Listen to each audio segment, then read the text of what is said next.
You're listening to a 4x4 Radio Network podcast.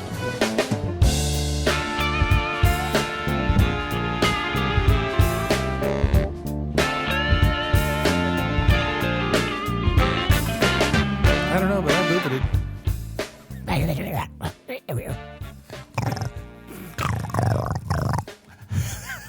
Please excuse the snoring gargoyle over in the corner. Hey, folks. Welcome to On the Trail with Kevin and Scott. I'm Kevin, the engineer, the guy that reads instructions, uses the right tools, and follows those instructions most of the time. Most of the time, yes. And I am Scott. I'm the slapstick on sabbatical parts guy who's still wondering what he's going to do the rest of his life. And moving on from that subject, why we sit here and share what works for us as well as didn't. But remember, it's always up to you to do your research, read the instructions, and please follow them. 167 shows, and I got it right, actually, for once. Boom shakalaka, boom shakalaka, boom shakalaka. Hey, folks. Okay, I'm back. Oh. Yeah, I covered it all. I got the show lit in there. I got the thing right. Life is good. Hey, life is good.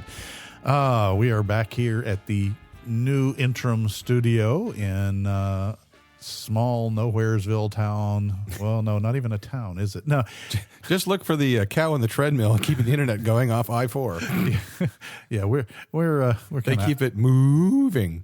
Oh, God. I'm sorry. As always, that joke was... You know, I am going to have to take a picture out the front window and post it on the website just so people can see what my front porch view is. What's stopping you? Take it now. By the time we finish uploading, it'll probably be... Or by the time we finish the episode, it should be done uploading on your archaic Captain Caveman internet.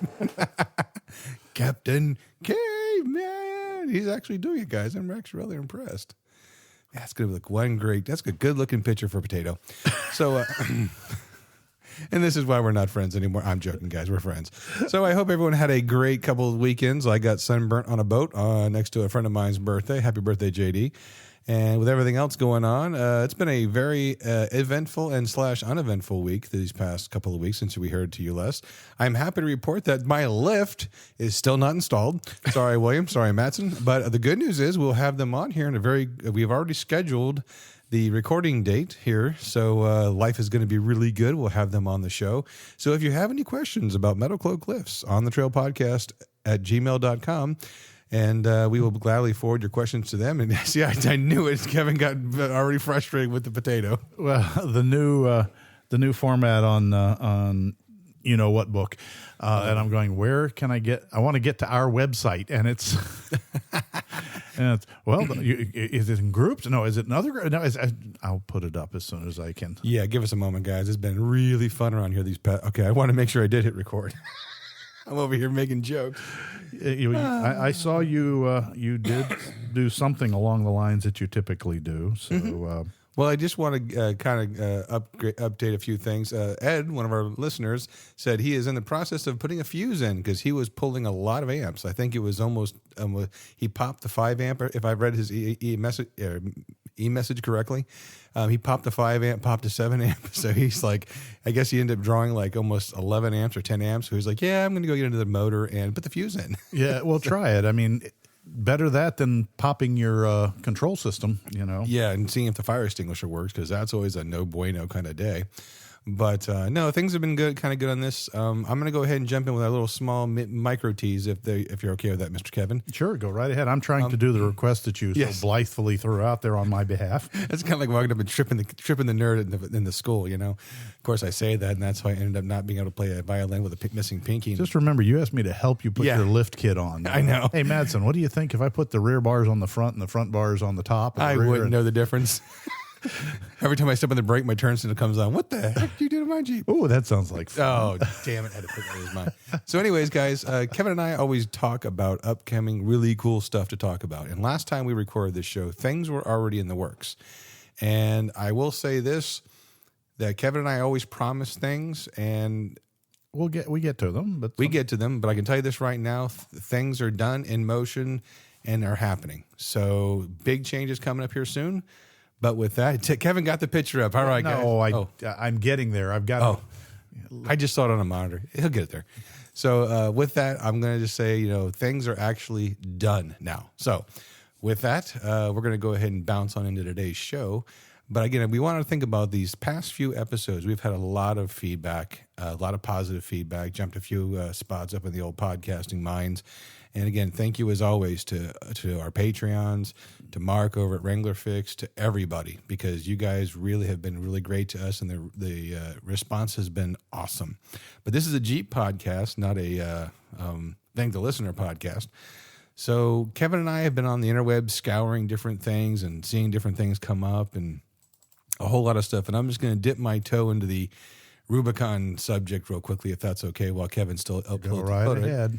Is this subject won't die and it's evergreen. And I was on the Gladiator forums and someone said, basically Gladiator, or if you're going to build your Jeep to be a Gladiator, why not just buy a Gladiator in the first place? And shots were fired, feelings were hurt, and people were upset, and everyone's just defending their own decision. And Kevin and I have had a show about this in the past, and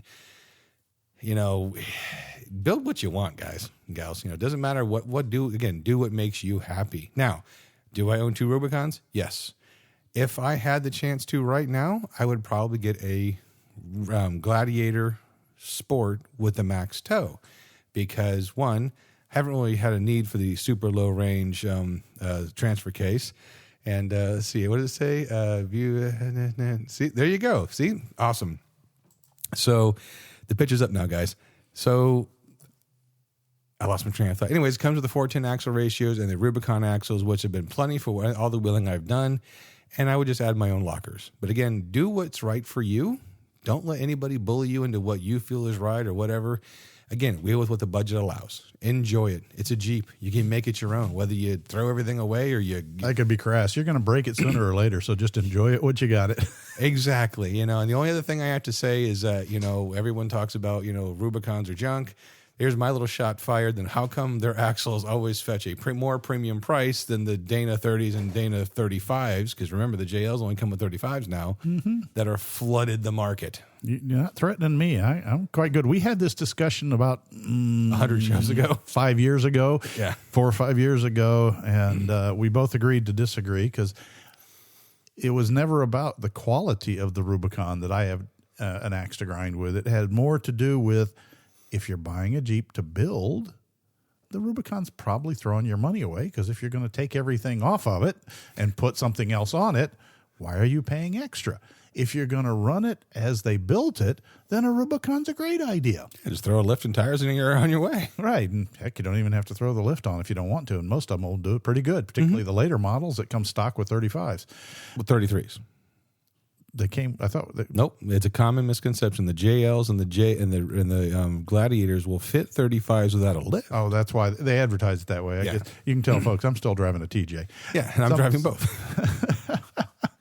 So, speaking of driving a TJ, I have done talking now. The photograph is up. Yeah, that too. That's all I got, guys. Like the past couple of shows, I've been asleep, and I've not had any of the Magic Tea this time. Okay, so this is pure just me going blah, blah, blah, blah. So I can go get some Magic Tea. No. As it is right now, the audience are probably like, "Oh, shut him up! Please get Kevin on. We're done with the fart jokes." Oh. Speaking of which, hey, Kevin. Kevin. You're not done. I'm not done. I just remembered it. Why did the skeleton not break wind? He didn't have the guts. Okay, guys. So that was my bad joke for the day. Back on to the important, knowledgeable stuff with Kevin. You got the cow's attention. He gave me a grazing look. Bull shots fired. And we both looked to see if the tail's up. I was looking to see if the bull was out there. This is that herd where little cows are made. Oh, yes. He really is, folks. Anyway. What were we talking about? Jeeps? What we were going to talk about was the little video, the snippet video we just tossed up on the interwebs. Yes. You may have seen it prior to this show's release, since the show is not coming out till the Foist. And today is the 27th. So it's a recent show. It's a very recent video. But it was fun. It was something Scott popped over here last weekend. And he came in with a bag, I'm not exaggerating, of cameras and another bag of camera mounts. I've since bought 2 more cameras. And he's like, I want to try something. You always got to wonder when somebody driving a Jeep goes, I want to try something. It's just a micro millimeter beneath hold my beer and watch this. And I was like, okay, what do you want to try? He says, well, can we use slightly altered? I'm like, well, she's been okay.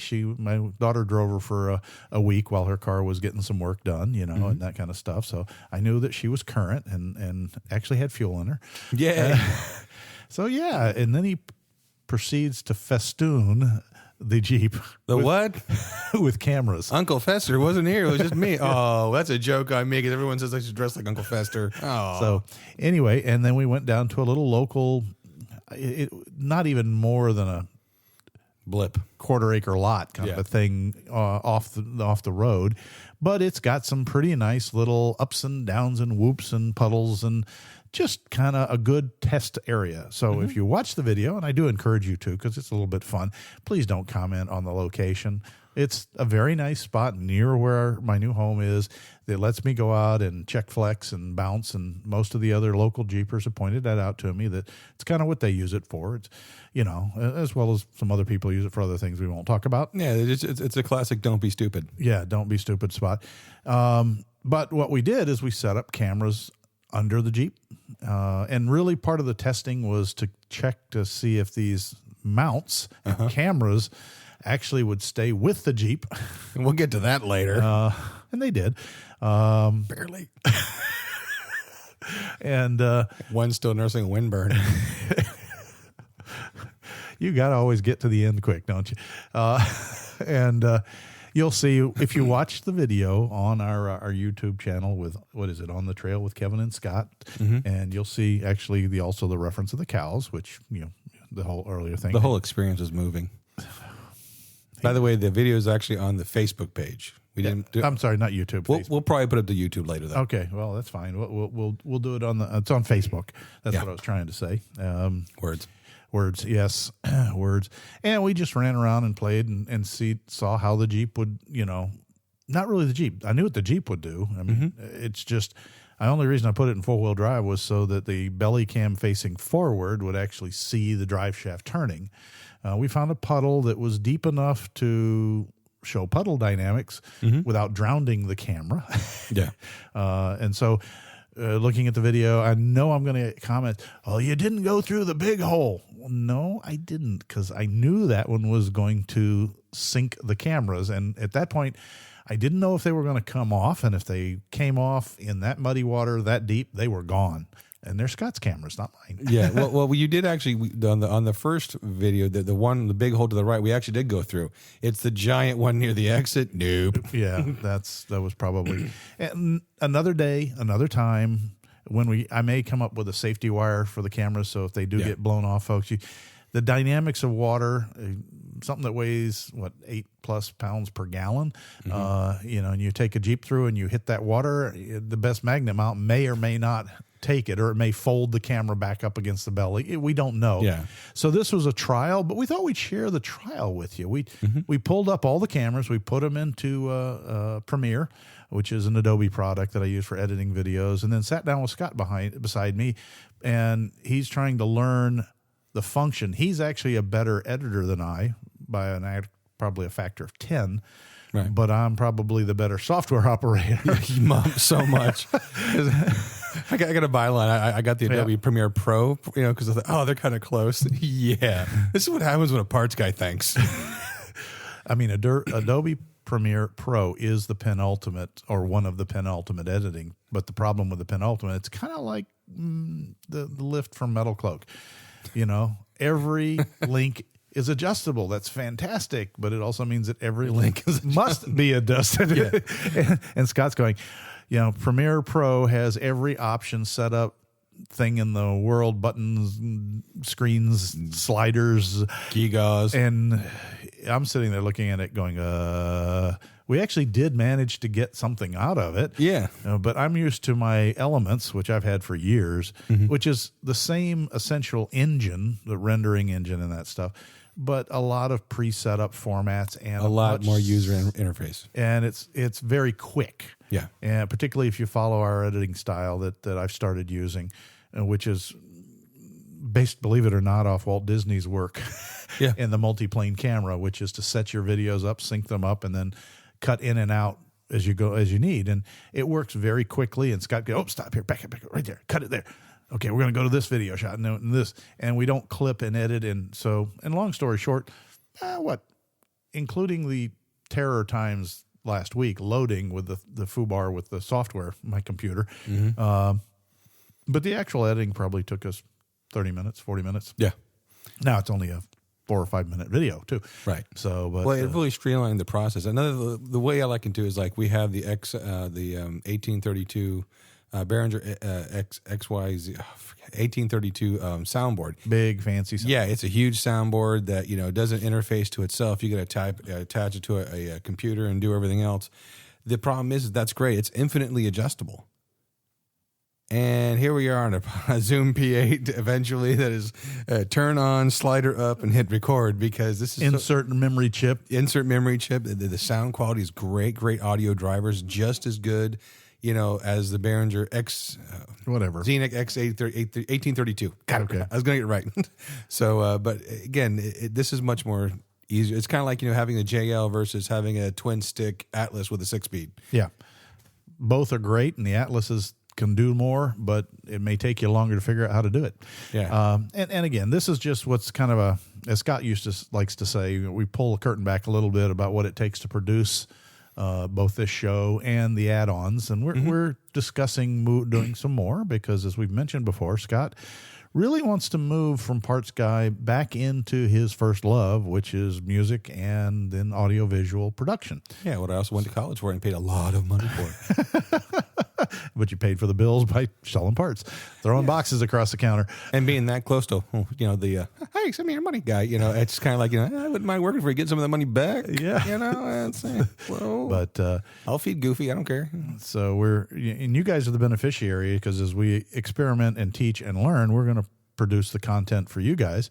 So that's my question to you, our listeners. For those of you who follow us on Facebook, though, and we do appreciate you guys, take a look and tell us what you think. Be blunt. Would you like to see more? I think some of the underbelly shots are really cool. As we did cutaways, we did several different sample video-ish things as we're wheeling. So there's one with where we cut away to belly shots, and then we have one that we cut away to. We don't cut away to belly shots. We actually do a picture in a picture. We did one with 2 picture in a pictures that I look at, and you get the outer shot, and then you get the forward cam and the rear cam. And I don't know. My first impression is, boy, that's a lot going on to try and follow. But on the other hand, maybe that's cool. I don't know. So I'd love to have your opinions. It's one of the things you talked about when you go up a certain area, you see a stick on the ground via the outside camera shot, and you see the stick going underneath the Jeep at the same time. Those are things. That's not a happy accident. That's Kevin and I sitting down, making sure everything's synced, making sure everything's correctly. And we did this with 4 cameras. Can you imagine how much more cool it would be with 6 cameras? 72 tracks of video later. It's funny. It's like, when does the Jeep stop becoming a Jeep? When it's a camera Jeep. Yeah, that's what it is. It's like, okay, do you care if I hit a tree branch with it? Because there's a lot of trees here. Well, that's one of the things where the GoPro cameras were doing don't do it justice. There's one turn I took where I kind of missed. It's an LJ. It's not as nimble as the TJ. And wham! I hit the wall a little bit. It's this curb, and not curb. It's a dirt bank. I thought I broke something. The classic after Jeeping jitters. What did I break? Everything feels squishy. Nothing feels right. But on the GoPro, it's like, oh, bump. It's like, did Kevin stop for him? No. Kevin just like, he's not bleeding, and he just kept going. And meanwhile, I got nearly thrown into the window of the Jeep. I'm like, ow. On the other hand, I have to laugh. I'm surprised you haven't brought it up yet, which is the exit scene of the video. We're not. No, I want to tease that and let people see it. Okay. It's Warp Factor 5, Mr. Sulu. But it's so funny though. Actually, I will just remember, Slightly Altered is still running a 4-liter straight 6. That's what I'll just say. I'll just say this. Y'all seen. Hopefully, most of y'all folks have seen A Christmas Story with the little brother going, "Come on, guys, wait up." That's how I felt. I'm trying to row through the gears, and it's like at one point we counted it. I was 8 seconds behind. Again, he's doing the speed limit. He just got there a lot faster than I did, and I'm just going, okay, I'm just going to hang out back here, get caught behind this Nissan Rogue, He's gone. That's the music we should have found. Gone. That country music's on. Oh, geez. I mean, well, royalties to everybody. But the video was kind of, and we'll kind of bring it up a little bit on the tech segment, because there was another reason why I wanted to do some of these videos, because a lot of questions get asked on the interwebs, about certain things. And I'm like, And you guys gave us some really positive feedback on the fan ones that we did. Just a quick snippet comparing a worn out fan versus a new fan and the current draws. And as we mentioned on the Kickstart, that somebody's already gone ahead and trying to put a fuse in there and figure out what works. Yeah. Despite the fact that I've looked and nobody publishes the acceptable amperage draw. Yeah. So that's kind of cute. Now I do have an amperage probe, and what we may do is go out and find that wire under the dash in the LJ and do an amperage probe and see if we can read the actual current draw through a probe, through an operating system with it in the blower compartment in the Jeep, with the louvers and all that kind of stuff, because that changes the draw. Although technically running it out in the free, and if you notice, I was talked about it in the video just ever so slightly, but the audio, we didn't really rig ourselves up with lavaliers or anything like that. So what you were getting was cell phone raw. But the Warn motor, WORN, not the winch guys, was actually trying to twist the motor in my hands because of the drag from the bearings. Whereas the other one, it took no pressure at all. It was putting all of its energy into spinning the blower blades. There was a little reaction force, but not much. And that's primarily where these fan motors go out, is in the bearings, the heel bearing, which is the butt end at the back. It sits there. It collects all the dust and the dirt and the moisture, and because it's at the bottom of the stack from the intake down, and it's literally the bottom of the barrel. It's the bottom of the barrel. And so when it starts to wear out, it starts to drag heavily. And I've had people ask me, oh, you can open them up and clean them up and put grease in them. I'm like, yeah, you can. But for $45. Yeah. Why? But anyway, so yeah, that's kind of fun that way. Well, that's another thing too, when we talk about like the tech aspects of everything. Like if you have your CJ, your JL, your Gladiator, and you like these videos, we'll try and find a way to incorporate those. I guess we're TJ centric, but we're also Gladiator centric. I owned a JK for 9 years. Yeah. These are tech segments that we know. And if not, we have friends that own the Jeeps. Yes. And most of them would quite happily let me come over and play with them if need be for video purposes. The other thing is just to remember is that, I work on what I have, and it's convenient, and electrical wiring hasn't changed regardless of whether it's a CJ, even an early MB or something like that, or GPW. Right. The wiring is the same. It's a piece of copper covered with an insulator, and it's carrying current either from the battery, i.e. power, right, back to the battery, i.e. ground, or some kind of signal, on, off, or doot, doot, doot, doot, doot, doot, doot. The key thing about wiring is not to let out the magic smoke. Well, that's usually the components, but yes, that's very important. Actually, the wire demonstrates that very much. If you let the magic smoke out of the wire, there's no wire anymore. Yeah. Ooh, that means the magic smoke must be copper. Yeah, pretty much. Well, there's also, I guess, a lot of things going on with the other recalls and everything else. So again, I'll let other people handle those kind of topics.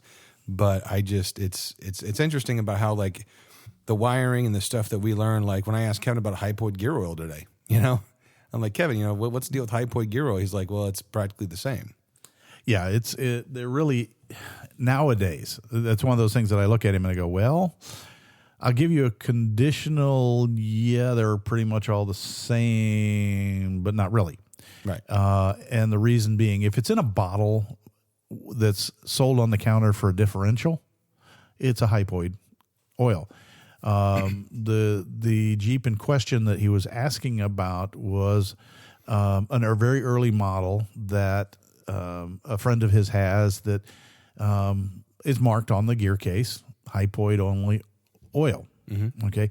And that was back when that was something new. And all that means, folks, is it's the curving gear set you use when the center line of the input gear doesn't line up with the output gear. Right. So you're off center. Therefore, the gear mesh can't be a straight cut. It's got to be in a curved pattern. or hyperbolic, Right. okay, shape to make them mesh. And under that, they don't mesh like a regular gear, which is a rolling contact. That's why if you've ever looked at a section of a gear, it's not a shark's tooth. It's got this mountain with a flat top shape, the kind of bulging shape. And that's because when the gear comes together, the tip is in contact with the root on the other one. And then as they roll, that's a constant contact point all the way till it releases. Mm-hmm. If it was a flat peak, just a triangle shape, it would hit at the point, slap the side, and then tip off the top. Think of, picking up, a book off a table, Almost like a paddle wheel. Yeah, like a paddle wheel. And you don't want that. That's a shock load every time. Those gears die pretty quickly.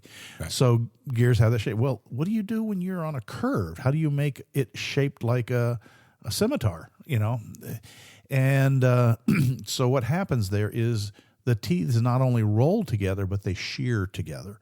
Okay. And you on a microscopic level, those gear teeth as they come along are like the edges of scissors just going through the oil. And you think, well, it's a liquid. Well, it's a liquid comprised of long-chain polymer molecules. And at the molecular level, guess what? You're shearing your oil. What's that doing? It's wearing it out really fast. So hypoid gear oil has additives that help strengthen the oil molecules and the reaction against that shearing force. Because that's kind of an unnatural force for oil. What is the difference between that and like an engine bearing? Like, because I heard we have engine bearings are again rolling contact.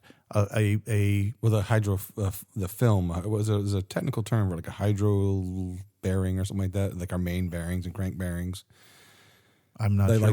Like the film of the oil is what actually is. Yeah. Well, that creates a bearing. Well, those that's the whole purpose of oil. The ideal effect of an oil in the perfect world is no metal contact, whether it's a rolling contact or a sliding contact. All right, if you're talking about a main bearing or a connecting rod bearing or any sleeve bearing, all right, they're going to be sliding contact. Right. They don't lift away. They don't move away. They just slide on each other, either rotary or horizontally, either way. A lifter, on a rocker is a sliding contact that's momentary as the cam comes around, Right. But the rest of them, they're all sliding contact. The other one is a roller bearing, like in your wheel bearings, okay? Whether it's a ball or a roller, that's a rolling contact. And in that case, your oil has got to be set up to essentially, you don't want to fight hydroplaning on the oil. You want it to hydroplane. Right. On the sleeve bearing, you want the oil thick enough to keep those pieces from touching as the slide occurs, so that you're sliding on that film of oil. But you don't want it so thick that it drags the engine down. Mm-hmm. So you've got to, so you're balancing that. Okay, this is why if people are putting engines together and they go, why do you always check the crank clearance between the connecting rod and the side of the crank? Well, that's what keeps the oil in, folks. Right. If that gap gets too big, oil leaks out and you get no oil pressure. Mm-hmm. You're trying to create this floating film of oil. Well, it's very tough. You can do it with a slide. You can do it with the rollers, okay? Ball bearings are a little tougher, okay? That's why ball bearing races, by the way, are curved to hold the ball in, as it also holds the oil in.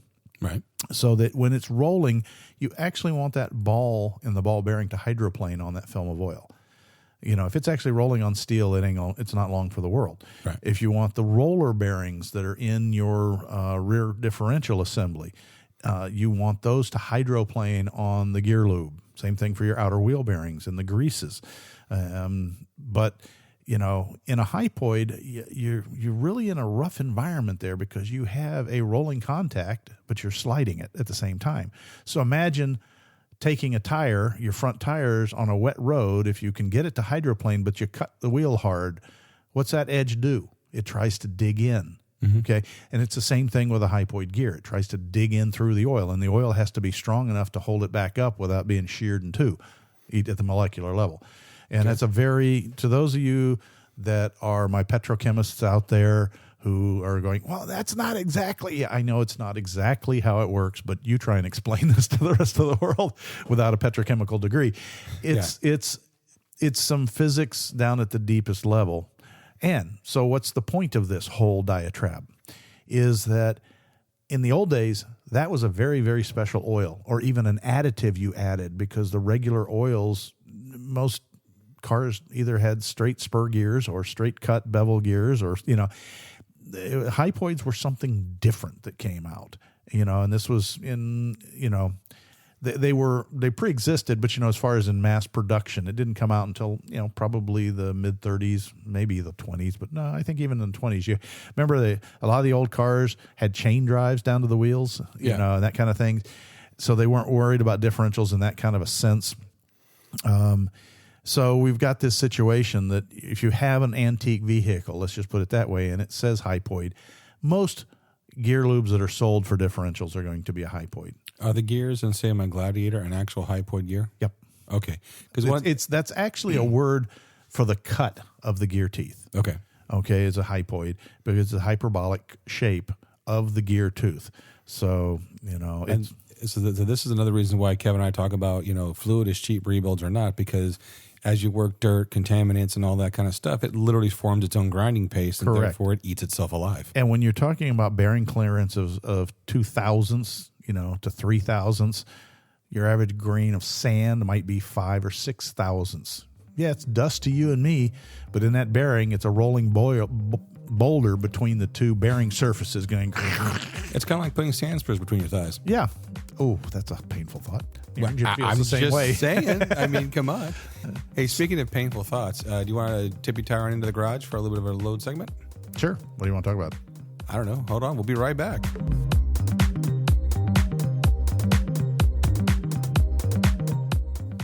Hey, Jeepers, don't forget to check out the On the Trail podcast website, along with our Facebook page, our YouTube page, and also remember we're part of the 4x4 Radio Network. And on that note, we're going to tip your tire back into the garage to talk about Kevin and all kinds of stuff.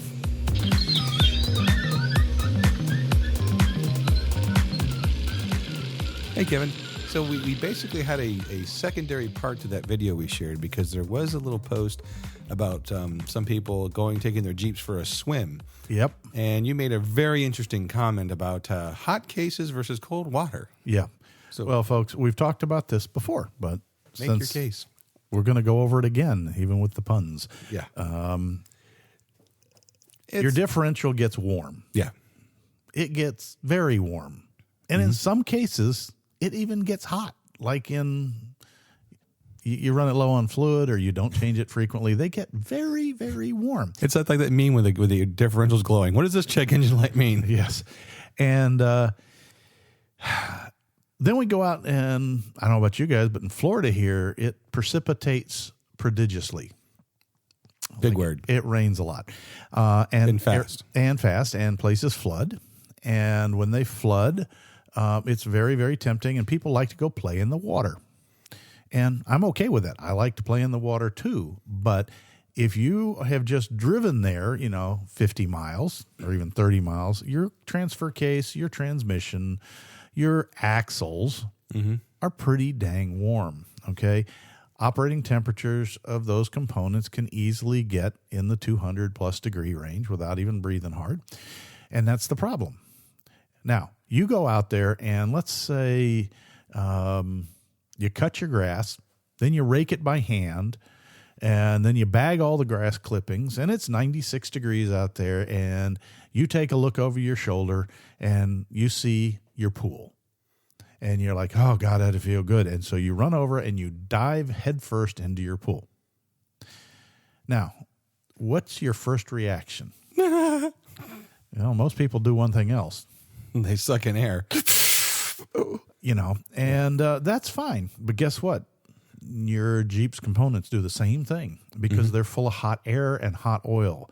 You dunk the components in cold water. Metal conducts heat really, really rapidly. It chills quite quickly down, which is good as long as your vent system's functioning and your vent intake is above the water. Right. It can develop enough pressure to actually suck your seals in your axles inside out and pull water in that way.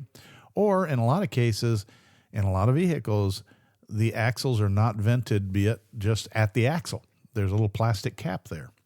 Now, fortunately, Jeep at least extends them up. Yeah. about to the above the tire, just about. That doesn't mean they're not in a splash zone. Okay. Right. I know, for example, I'm going to go to the TJ centric again and tell you that your rear axle vent tube on a TJ comes up right about by your gas filler neck. Okay. That's it. That's it. And your front one is on your firewall just behind your cylinder head. Okay. And those aren't bad. I mean, as far as most vehicles go, that's pretty high up there. Yeah. And then, of course, your intake, where is it? I've always laughed because the TJ one makes it look like it's really high and dry because you got your air cleaner sitting there and you got that little snorkel trumpet intake. It's not a snorkel, it's a trumpet. Mm-hmm. It's pointing up towards the hood and you think, oh, the water's got to get all the way up. No, the water just has to get to the bottom of the fan blade. And then the fan blade just picks it up in a perfect baseball overhand throw right into that intake. It wasn't much better than the JK. Ask me how I know. Well, I was going to say both of us have been there. So, this is one of those things that playing in water is good. If you're going to, I would actually suggest that if you haven't modified your Jeep for water sealing, you don't get anywhere more than half an axle deep and then come in slowly. Yep. The first couple, of feet. And even if you can help it, sit there for a minute with the differentials in the water.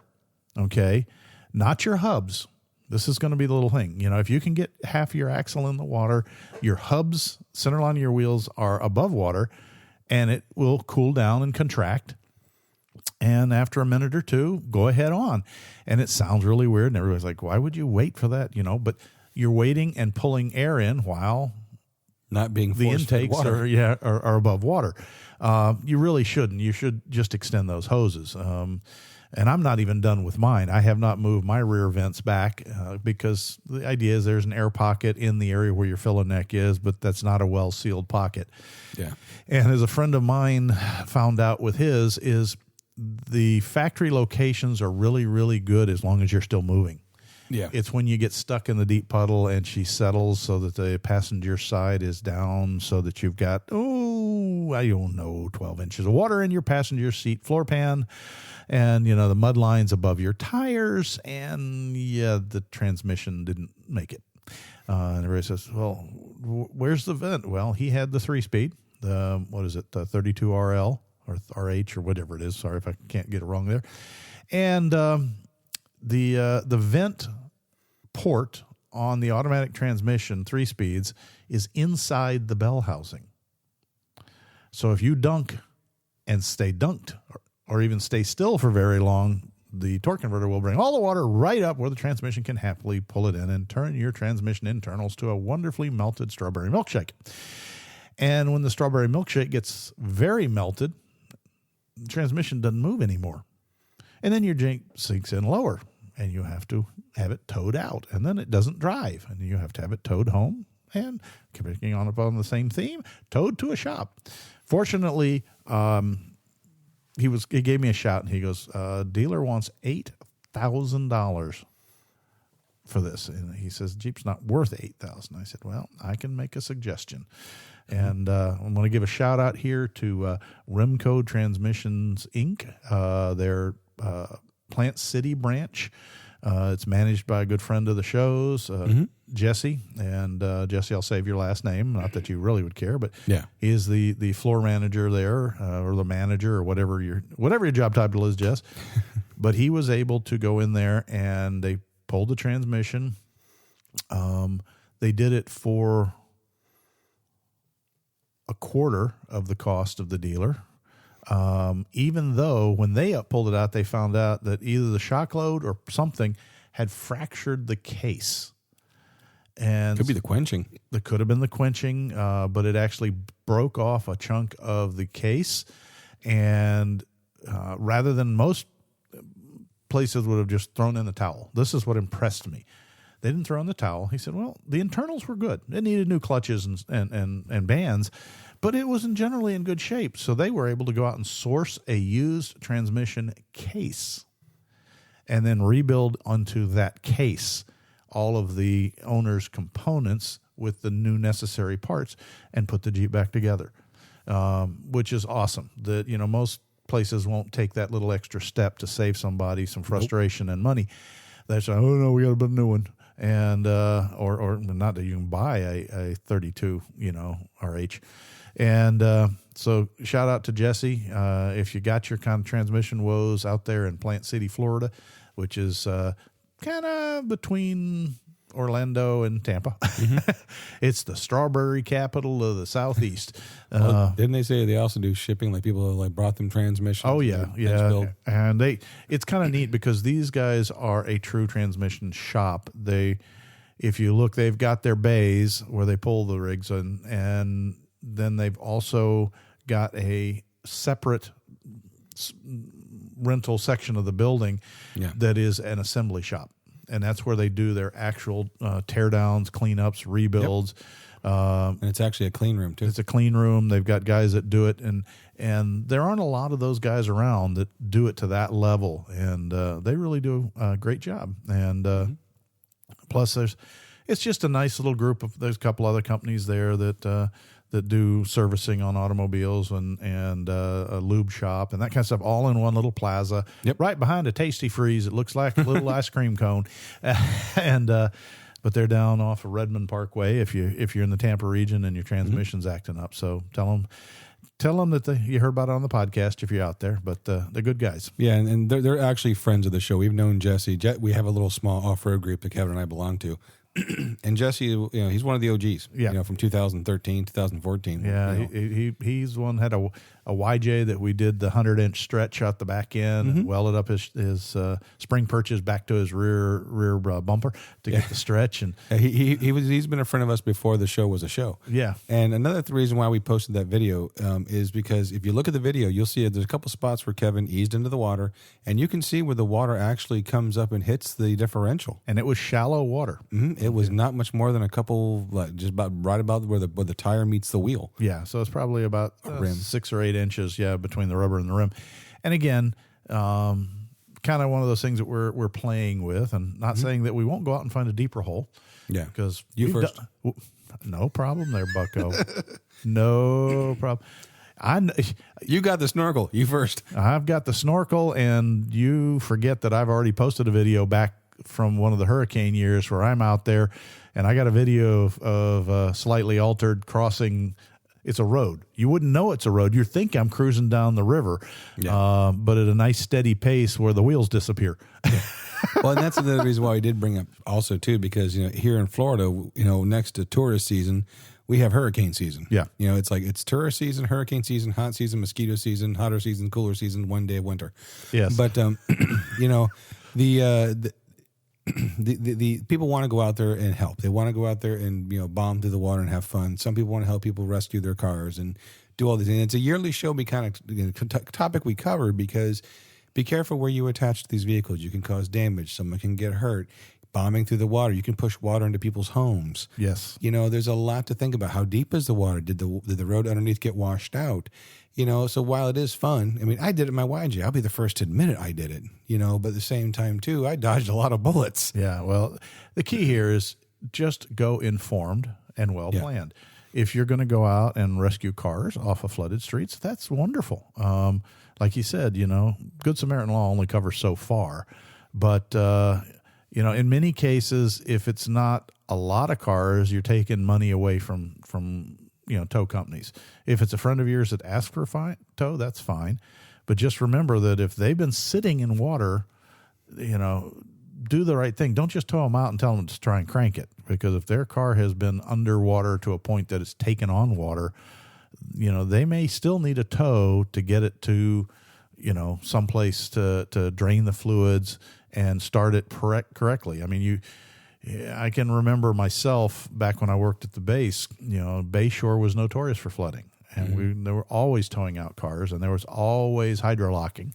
And the key was, to do it right. We helped some guys on base who did hydrolock their cars, not really hydrolock in the way of damage, but just stalled them out, and we would tow them back to the base fix-it center, and without starting it, without putting the transmission in anything other than neutral. If it was a Jeep, we just put the transfer case in neutral.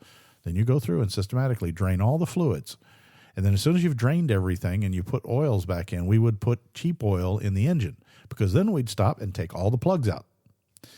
And only then would we manually bar the engine over, making sure that we made 2 full revolutions. So we put every piston through a compression stroke. All right. And watch the water come squirting out. Yeah. Because they're, I didn't take it in the intake. Well, tell me how it got in the cylinders. You know, the funniest thing is to watch a few people who hit it with a starter. And if they're lucky, they survive it, even with the plugs out. But it'll shoot the water 20 or 30 feet out the plug hole. Yeah.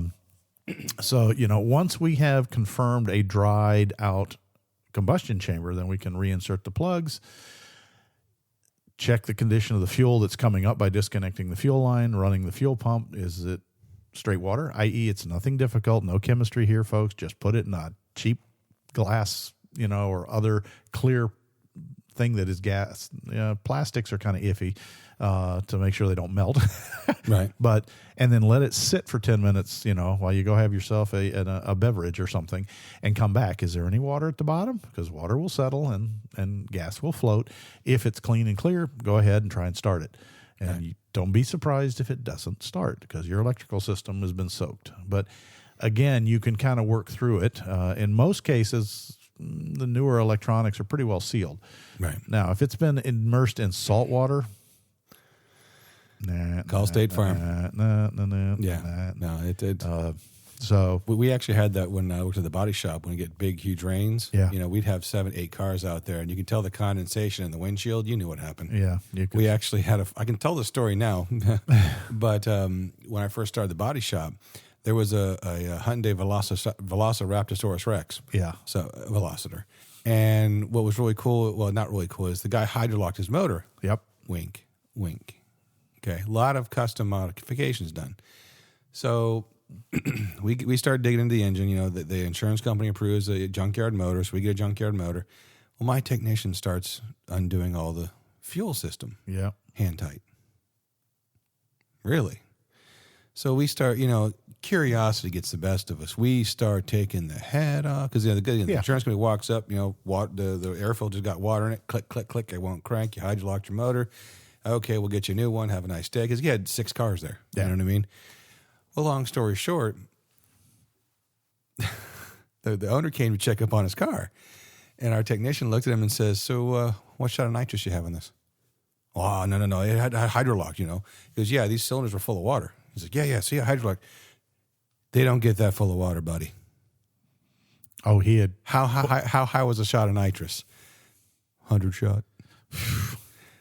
Pulled the head off. I have it in my toolbox at the house.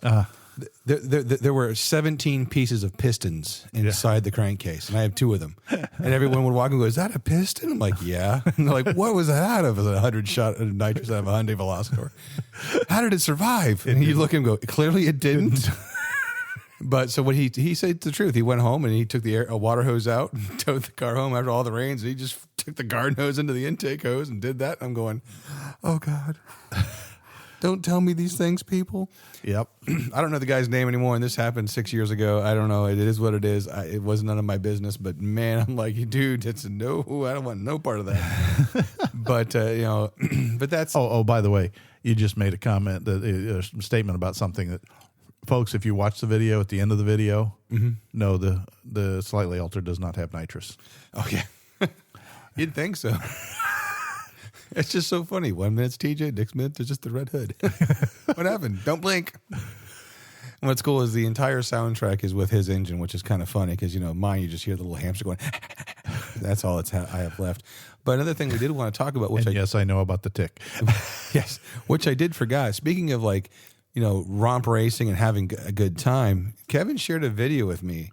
The 392 Wrangler versus the Ford Raptosaurus Rex or something like that. Yeah, Raptor Bronco. Bronco, yeah. And the it's like a Range Rover, something and like that. Something, and then there was it the Lexus? No, or something else. It was a high-tuned sports car. Yeah. You know, and basically what it was is, you know, on the first race, the 392 just spanked him.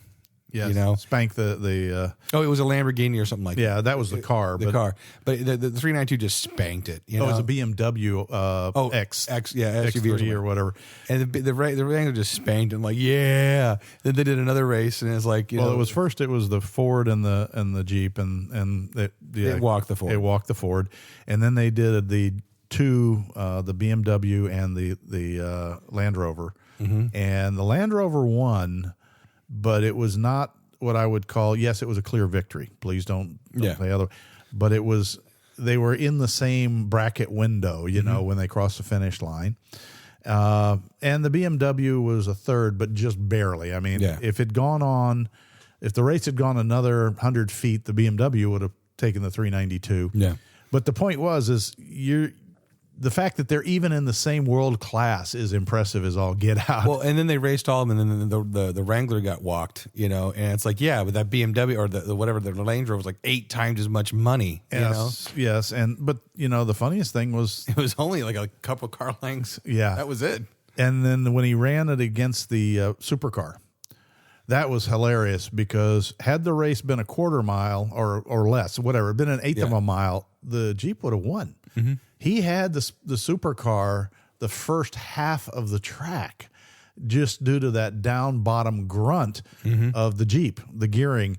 And then, of course, once the supercar started to wind out, then it was gone. Well, it was a classic, you know, horsepower. Was it torque gets you through the wall, horsepower gets you there fast. Yeah.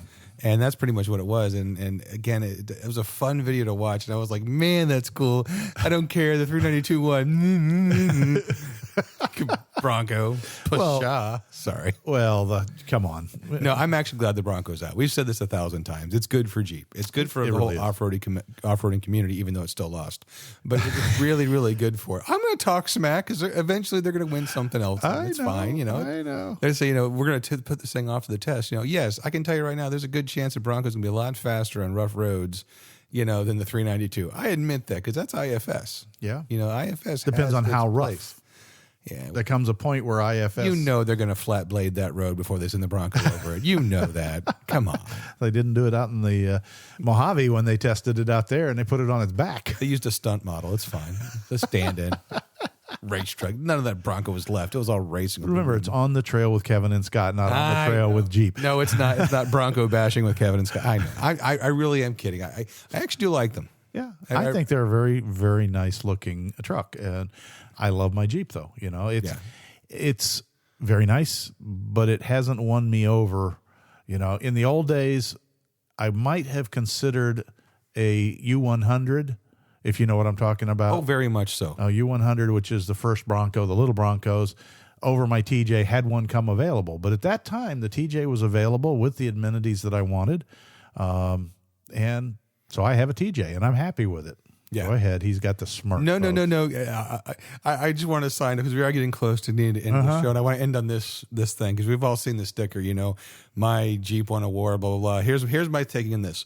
My Jeep won a war. Your Bronco had a low-speed chase with an actor in it. Okay, that's all I got to say. That was a full-size Bronco. That wasn't U100. It doesn't matter. I know. Because if you ever knew Parnelli Jones. Oh, I know who Parnelli Jones is. I know. And watch him in the Baja. I give respect to those, to the even like the old international scout, Dale. Yeah.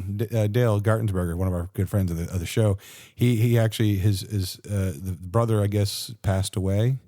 And he got it's been in the family. You and I talked to him about got the corn binder, and now Dale's restoring it. That's awesome. Dale has it now, and congratulations to him because that is an awesome vehicle. Yeah, they are absolutely fantastic. Mm-hmm.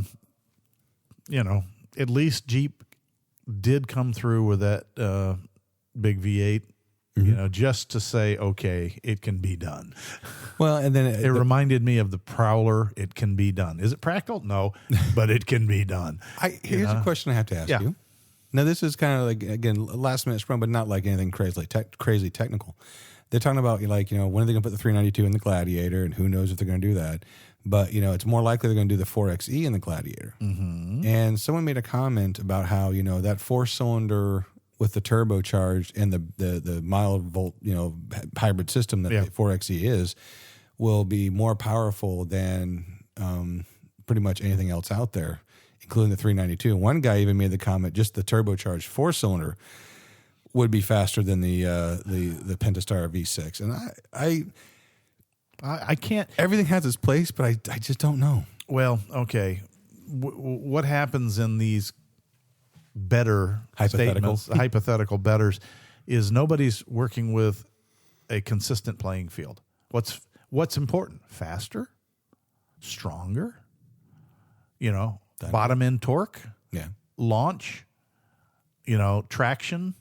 There's a whole plethora of individual components that make up an off-road vehicle. And then, of course, what do you mean off-road?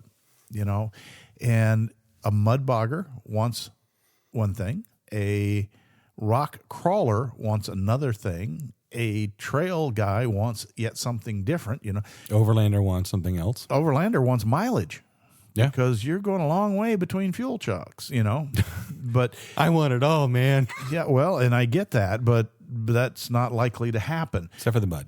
So, turbocharged 4-cylinder. Yeah, I can't argue with my wife's little Mercedes with the little 2-liter, 1 liter turbocharged 4 diesel that will spank most things on the road, And it's even a quattro, so technically it's a 4-wheel drive. But doesn't have a ground clearance, doesn't have a lot of things, Can you boost a turbo when you're talking horsepower? Yes. But you're never going to have the crank torque of displacement, right? Well, the electric motor will add that. Yeah, but that adds weight and complexity. So, everything has a trade-off. And I'm not saying one is better or one isn't better. I tend to lean towards simplicity, reliability, and low-end grunt. But that's my Needs and wants. If you're one of these people that is running if you're commuting in Los Angeles, well, you could probably use low-end grunt better than speed there. If you're out in the cornfields of the Kansas plains trying to make it between A and B by setting the crowbar in the steering wheel while you take a nap. Trying to outrun Toto in the in the hurricane. Tornado. Listen to me, hurricane. A tornado, you're right. As it thunders outside. Speed is all about horsepower. It's about how rapidly you can do work is horsepower, whereas torque is all about the work you can do. And so I'm not going to tell you that they're right or they're wrong. I could probably set up a scenario where they'd be right, and I could set you up a scenario where they'd be wrong. And I could go for anything. I could make your Gladiator look like a king compared to my TJ. And very easily I could flip the cards around and stack the deck so that it would make your Gladiator sitting there teetering on a rock while the TJ kind of went, up and over. I actually had a funny statement about this and I thought about this because I was talking with a friend of mine. Yep. And they go, well, why are you using the the iPhone 13, blah, blah, blah, blah. There's so much better Galaxy 8, 9, 10s or whatever, because the new Galaxy comes out every 3 months. But, they go on about this whole mess and they're like, there's so many phones better. And I said, yeah, okay, I own the Corolla of smartphones. It's reliable, just enough technology. It's going to be there when I pick it up. That's why I own the LJ. It's the Corolla of Jeeps. It's reliable. You're going to pick it up. It's simplistic. It's got just enough technology, and it knows just enough to piss me off when I don't want it to. Exactly.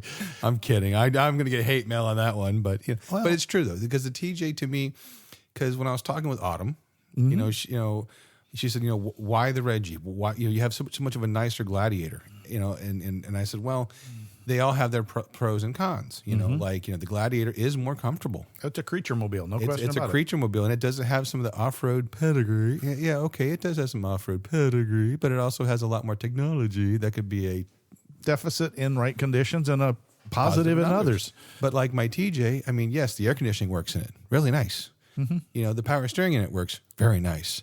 It still rides like a truck. Yeah. But that's also because of suspension. Sorry, Will.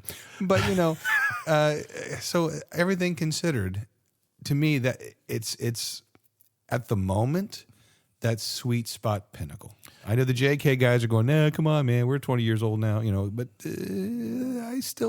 I know when we started this podcast, I had the JK 4-door. Right. And we always crack jokes back and forth. 27-point turn. 27-point turn, oh my God. But I'm thinking about something else turning Okay. radius 17 feet. But that's abysmal. But no, I can't go there now. But it's just interesting the fact that I lost my train of thought. Yeah. But, I started with the YJ. We went to the JK, and I went back to the LJ. One, because I'll be honest, I'm shallow. I wanted the bragging rights of having an LJ. yeah. But also, too, it's that just enough sheet metal to take a hit, but not, as thick as the combine. Okay? Yeah. So, I mean, it'll get a dent if a deer hits it, but it won't crumple like a beer can if a smart car hits a dragonfly. Yeah. So I I've never heard that one before, but that's I don't know. I'm going off on a tangent. He is. But the point is, it works for me. We talk at the beginning. What works for you? Yeah, and I think for me, the TJ was, I wanted the medium body Jeep. Yeah. The small body ones go way back. You start talking about the original World War II Jeeps and the Korean era Jeeps and the small body Jeeps, and they're really cool. Mm-hmm. But they kind of limit the practicality. What is it? 60 horse was the biggest engine I think they had in it. And It's a progression. They went get with the CJ. and then you got to the CJ, and the CJ start out pretty tiny too. Mm-hmm. And slowly, even though they look the same, if you park some of the earlier models next to the later ones, you go, okay, yeah, I didn't know they were that small to start with. Right. And then you got to the CJ 5s and 7s of the 60s and 70s, and you look at those in the late 50s, I will admit, and those were nice, but, they were leaf sprung. Yeah. So they decided to update them, so they came out with the YJ, which is really just a new nose on a CJ. Mm-hmm. With pan hard bars so you can squish your kidneys. Yeah, pretty much. And then somebody said, well, what can we do to get it a little more 90s? Yeah. And this time it wasn't a curse. It was, and so that came up with the TJ. And then if you run the TJ through its developmental stages, you get all the way up to the 95, 94, 95, 96. I'm sorry, 95. Listen to me. Old man disease. 97. The yeah. the 04, 05, and 06, which is the last 3 years of the TJ series. Mm-hmm. And they had coil spring suspension, they had power steering, they had integrated air conditioning, they had, as you said, enough electronics to keep your life interesting. Yeah. But it still had that old straight 6, which not the most fuel efficient, but man, as long as you kept oil at least on the shelf in the garage, it would start and run for you. Yeah. It would pee on the floor a little bit. And Yeah, I do that now too. It's fine. TMI. Yeah, I'm marking my territory. So, and then you came out with the JKs, and there's nothing wrong, but that was the transition. 07 was the transition to the big body Jeeps, and we've gone nowhere but big from that point on. I'd be curious if Chrysler did a test market with a small body Jeep again. Well, they did. No, I know. I don't consider that a true Jeep, but yes, that's a unibody. If you know, are you talking about the? No. We talked with the person at the SEMA, and they're like, they only sell like 20% 2-door Wranglers. Oh, the 2-door, yeah. People just don't want them, and that's like every time I go on the Gladiator forums, they go, they need to make these things just a 2-door. I'm like, they won't sell. No, 80 people in this group of 6,000 want a 2-door Jeep. Yeah, I got you. So it's just, to me, is that was what Jeep was about. A small, nimble, off-road capable vehicle. Mm-hmm. Yes, you can modify them to make them more off-road capable, but they're right from the factory. And when we got up to the point that it didn't fit between 2 fence posts, I said, well, that's my line. I'm not telling it's everybody else's line to cross, but that was my line. Yeah.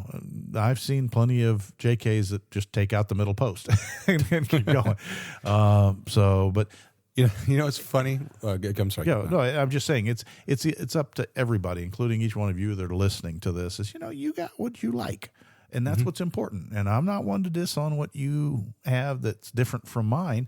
I think we can look at each other's toys and kind of go, okay, that's a neat idea, and I'll steal that part, and you can steal this part. My favorite is when everyone goes, that Jeep's got the minivan motor in it. Boo! I'm like, okay, well, the Nissan 370 or 350Z had the Nissan Quest motor in it. Yeah. You know, it had a minivan motor in it. I mean, how many vehicles have what would be considered a minivan motor in them? You know, it's like you gotta let that go, people. No, they don't. They're gonna you're hang on right. that one like crazy. You're right, yeah. But, I mean, heck, how many Ford Econoline vans from the 60s had the inline six motors? So in a way, your TJ had a minivan motor in it. That wasn't a minivan, but okay. Hey, the small Ford Econoline vans. I know exactly what it is. Yeah, I know, but And it was not the Ford motor, but yes, it's the same kind of platform. thank you. You want to dig back into Hey, it's a dirty win, but darn it, I'll kick you in the shins for that win. All right, folks. Well, anyway, we're off. Way into- long. So Even your F100 had an inline six minivan motor in it. no, I think the minivan had the F100 truck motor in it. Okay, yeah, that's fair enough. Yeah, I'll go with that. Touche, you win. Oh, yeah, stereo. Anyways, I think we've done enough damage to this podcast We have. and our credibility. Nah, we're fine. We're fine. You guys like Check out that video. I think you'll find it amusing. It was a fun little experiment in A, camera placement, B, teaching Scott how to edit videos, and C, just embarrassing him on the road. and D, showing that we actually do sometimes get the tires dirty. Yeah. Need a little more of that. We're Jasper's coming up. trying. Jasper's coming. We do have our reservations, folks. We will be there. So if you're in the North Georgia area over the upcoming, what are you laughing about? Just look for the Jeep with all the cameras on it. Oh, God. Yeah. Okay, hell they're you going are? on the red Jeep. What the hell? You NBC over here? Come on, man. Knock it off. And that's some reason he keeps going, well, we're going to put them on your Jeep. What's wrong with yours? I don't have my lift on yet. Ow. Oh, right in the heart. Oh, ow.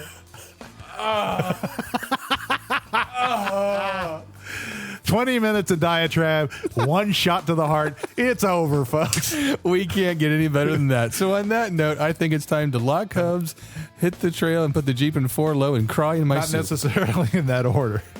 But as always, We'll see you in 2 weeks. So as always, please take nothing but pictures, memories, and your trash and the arrow out of my heart when you leave the trail, because we want to keep these trails open for our children's, and the children's children to mock me that I haven't installed my lift yet. Well, hopefully we will put it on before either the Jeep or the kit rust away. Bye now. Bye. 2 in a row. Proceeding has been provided for entertainment only.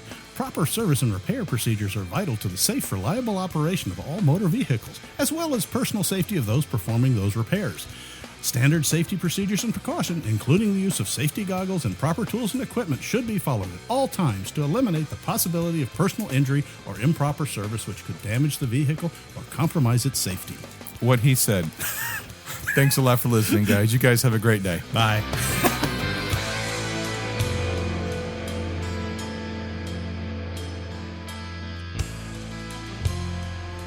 This has been a Bent Axle Media production.